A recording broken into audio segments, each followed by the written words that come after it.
What is up, fam? Bienvenidos a un día más leyendo la Biblia en todo un año, donde estamos hablando de contexto, hablando de referencias y de verdades que no solamente son prácticas, sino son aplicables en tu día a día. El día de hoy estamos en el libro de Isaías, capítulo 40 al 43, así que asegúrate de ponerle pausa al video, asegúrate de leer y luego regresar. ¿Por qué? Porque pronto te vas a dar cuenta que no nos vamos verso por verso, damos resumen, damos contexto, damos bastantes referencias, incluso hablamos de ciertos comentarios bíblicos, pero más que nada nos enfocamos en, uno, en leer la palabra de Dios, en deleitarnos en la palabra de Dios, y dos, en cómo y qué manera aplicable, práctica puedo tanto aprender y aplicarlo en mi día a día. Así que vamos a darle con todo. Esto es Isaías capítulo 40 al 43. Y en esos capítulos vamos a ver que Isaías va a cambiar completamente de tono. Cambia de tono drásticamente, de juicio a consuelo, de disciplina a esperanza, de silencio a promesas que vuelven a encender el corazón de toda persona que lee estos capítulos. De hecho, estos capítulos hablan a una generación quebrada en Babilonia.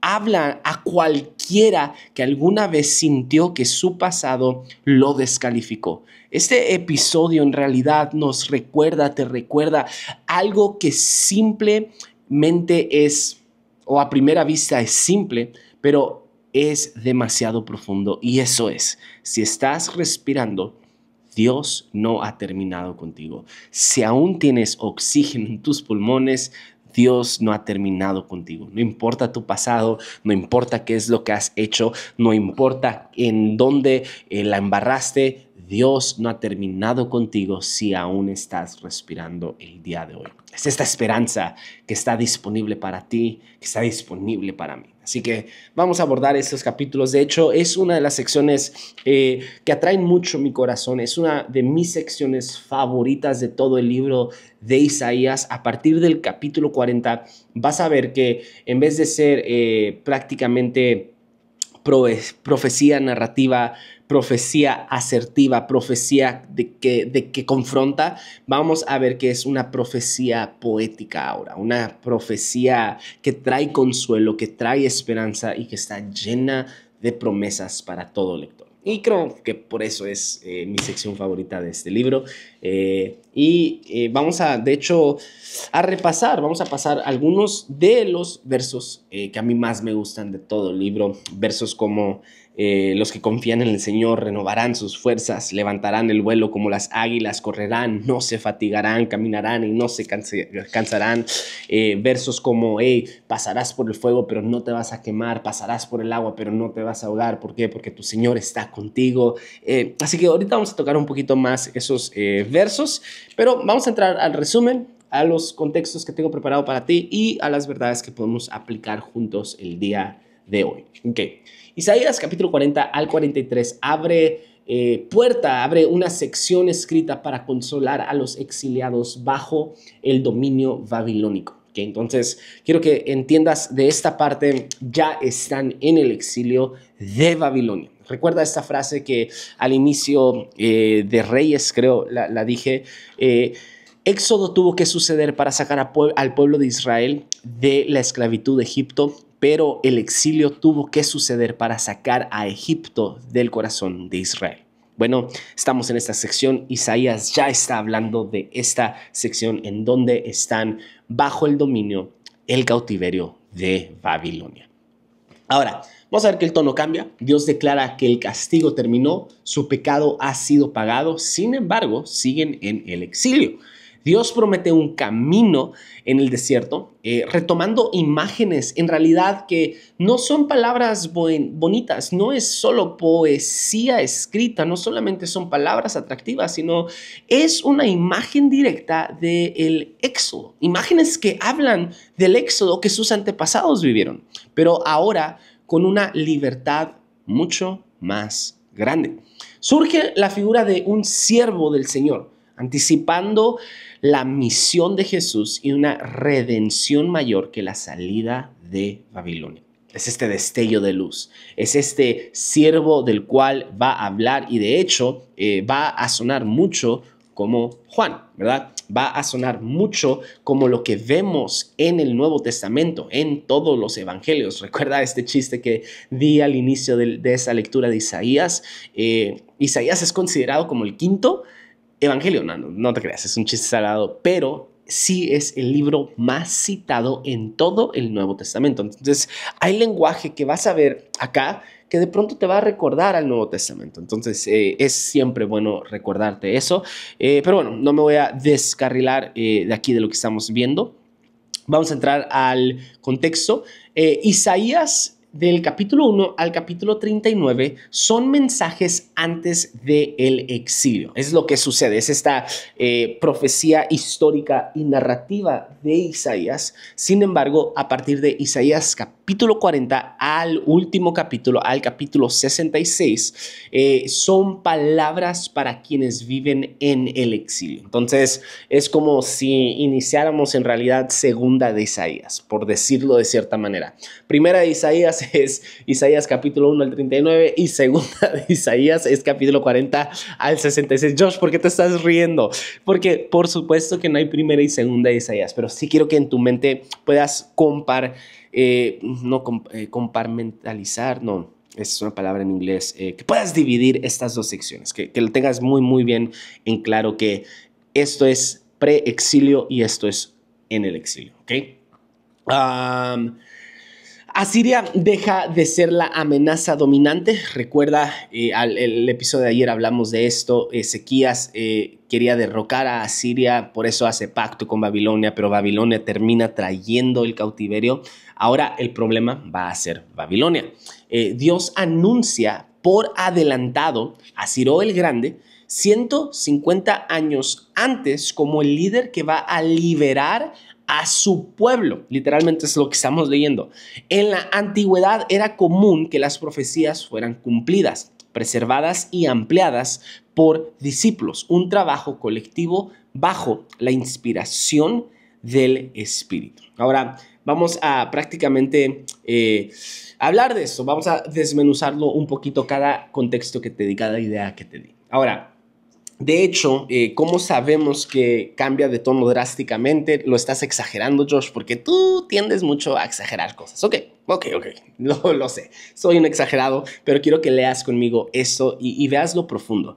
Literalmente en el primer capítulo, en el primer verso, dice, consuelen.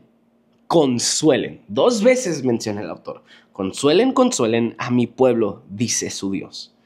Hablen con ternura a Jerusalén y anúncienle que ya ha cumplido servicio obligatorio, que ya ha pagado por su iniquidad, que ya ha recibido de la mano del Señor el doble por todos sus pecados. Ya habían cumplido, ya habían pasado por el juicio y Dios no se los restriega a la cara.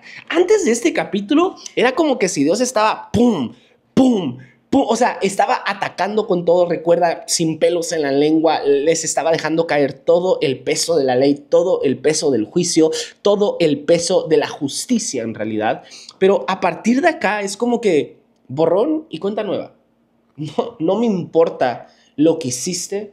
¿Por qué? Porque yo soy un Dios de redención, de restauración, de esperanza y de segundas oportunidades. Y lo vemos en el lenguaje, lo vemos en la literatura, que Dios ya no les está restregando en la cara lo que hicieron, sino están diciendo, hey, consuelen a mi pueblo, dice su Dios.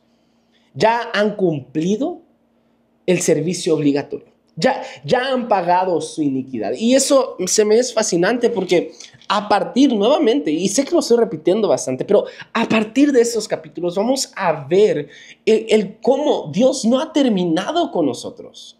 Incluso en medio de nuestra esclavitud, incluso en medio de nuestro cautiverio, incluso en medio de estar pasando o de haber cumplido el juicio, Dios tiene esperanza, redención escrita por donde quiera. Ahora, el consolar, traigan consuelo a mi pueblo, marca uno de los giros literarios más fuertes en toda la Biblia. De fractura a abrazo, en realidad. La imagen que vamos a ver del camino en el desierto, de hecho, nuevamente, conecta al Éxodo. No es poesía solamente, no son frases románticas que escuchas, o bueno, en este caso que lees y dices, wow, qué hermoso, qué bien escrito, qué elocuencia, vaya, qué profundo. No, para el autor y para el lector original, es decir, para quien fue escrito, esto les recuerda, la audiencia original les recuerda y conecta al Éxodo, el regreso del exilio y el ministerio de Juan el Bautista. Recuerda, yo solo soy una voz en el desierto, proclamando quien está por venir, ¿no? Ahora, Isaías capítulo 42 es el primer canto del siervo. Y es el mismo pasaje que el eunuco etíope estaba leyendo en Hechos 8 cuando Felipe lo bautiza.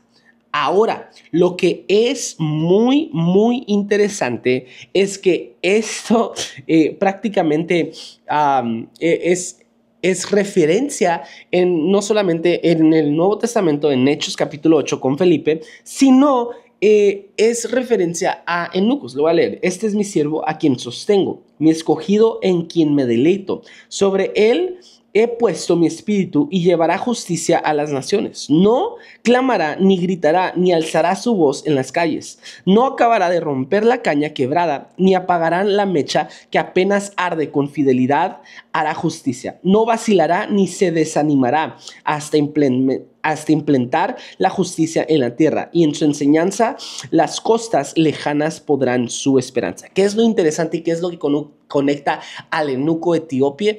Es de que esto fue escrito a una sección, no sección, sino a una comunidad de eunucos. Entonces es muy curioso cómo un eunuco etíope está preguntando y haciendo referencia en Hechos capítulo 8, preguntándole a Felipe qué es lo que significa cuando esto fue escrito a una comunidad de eunucos. Y eso es, tal vez es coincidencia, pero para mí se me hace muy, muy, muy interesante. Ahora, el siervo es un personaje doble, ¿ok? Es Israel, pero también es alguien más grande que Israel. Es una profecía mesiánica. Es Jesús cumpliendo ambas dimensiones. Entonces, eso es muy interesante. Está hablando de Israel, pero a la vez está hablando de Jesús, quien va a cumplir las dos funciones, a Israel y como Mesías. No solo eso, sino Dios se presenta repetidamente como el que te formó en el vientre, subrayando que la identidad divina supera el fracaso humano. Y esto me fascina porque habla directamente a nuestra raíz de identidad. De que, hey, nuestra identidad es Cristo y no importa qué es lo que yo he hecho, qué es lo que yo he cometido, cuáles son mis fracasos, mis errores y decisiones que me han llevado a este punto de mi vida. ¿Cuál es mi identidad? Mi identidad no es mi fracaso, mi identidad no es mi pasado, mi identidad es Cristo, es Dios. Y eso me fascina nuevamente. Hay versos que vuelan mi cabeza de lo hermoso en cómo está escrita esta profecía poética. Versos como el capítulo 42, verso 1 al 4, ¿no? Versos como capítulo 41, verso 11 al 12, dice: todos los que se enfurecen contra ti, sin duda serán avergonzados y humillados. Los que te oponen serán como nada, como si no existieran. Aunque busques a tus enemigos, no los encontrarás. Eso me fascina. ¿Por qué? Porque habla de cierta manera que conecta contigo. Aunque busques a tus enemigos, no los encontrarás, porque yo, el Señor, he acabado con ellos. Esto habla esperanza pura al alma, ¿no? No solo eso, sino en el capítulo 43, uno de mis versos favoritos, mi esposa y yo estábamos pasando por infertilidad, a ver si algún día cuento ese testimonio, pero médicamente yo no podía tener hijos y médicamente mi esposa no podía tener hijos. Sin embargo, Dios hizo un camino en el desierto. Él dijo, vas a pasar por el agua, pero no te vas a ahogar, chiquitito. Vas a pasar por el fuego, pero no te vas a quemar, porque yo, el Señor tu Dios, el Santo de Israel, tu Salvador, yo he entregado a Egipto como precio por tu rescate, y a Cus y a Seba en tu lugar, porque eres precioso a mis ojos y digno de honra, y te amo. A cambio de ti entregaré a pueblos, a cambio de tu vida entregaré a naciones, y olviden las cosas de antaño, olviden las cosas viejas, ya no vivan en el pasado. Voy a hacer algo nuevo, y lo que Dios hizo nuevo en mí, en mi semilla, lo hizo en el vientre de mi esposa, y hoy en día tengo el testimonio, el privilegio de decir que no solo tengo un hijo, sino tengo a dos hijos, a dos milagros, a dos cosas que Dios hizo nuevo en mi infertilidad. Entonces, luego cuento ese testimonio, doy muchas gracias a Dios por ello. De hecho, hace ratito estaban tratando de grabar conmigo, mucha distracción, pero a ver si uno de estos videos salen estos chamaquillos. Esto me va a llevar directamente a las verdades que tengo preparadas para ti. Número 1, Dios corrige, pero también consuela. Ambas cosas son gracia. La corrección e incluso el consuelo es gracia. Ya lo he explicado de más, pero hey, Dios no corrige para castigar, Dios corrige para refinarte. Número 2, exilio no significa final, solo significa transición.